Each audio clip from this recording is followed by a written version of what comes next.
Hi, this is Steve Scott, the Houston Business Coach, and thank you for joining me. And today's story is local. It has to do with a fellow named Floyd who's from Cut and Shoot. And I happened to be at a barbecue picnic Memorial Day weekend a couple of years ago, and I got to talking to this older gentleman. I want to say Floyd's in his 70s. And we started talking about success. And Floyd, interestingly, had worked essentially as a janitor for Brown and Root and was retired. But I could tell he was just very happy, very satisfied with himself, a very positive person.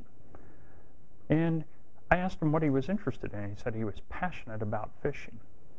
And so I asked him how he got into it. And of course, as a young boy, he got into it. And then Lake Conroe was built, and it was a great place to fish, so on and so forth.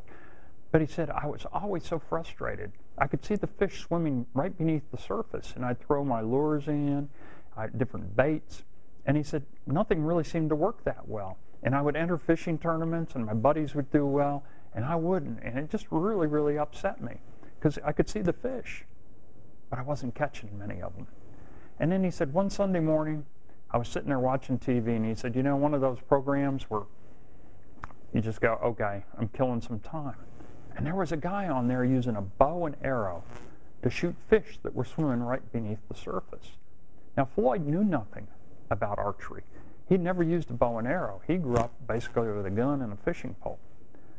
So he went out and he found a bow and arrow, and he started practicing and practicing. Now, the kindest thing his friends said to him, as he said, was that he was crazy, and we won't repeat what they actually said. But anyway, he continued practicing, and then he found a bow fishing tournament, and he entered it. He didn't do very well, but he entered another, and then he won one.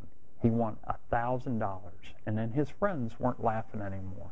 But Floyd said this was one of the most important experiences of his life, because it taught him that he needed to look at things differently in order to achieve the success he wanted.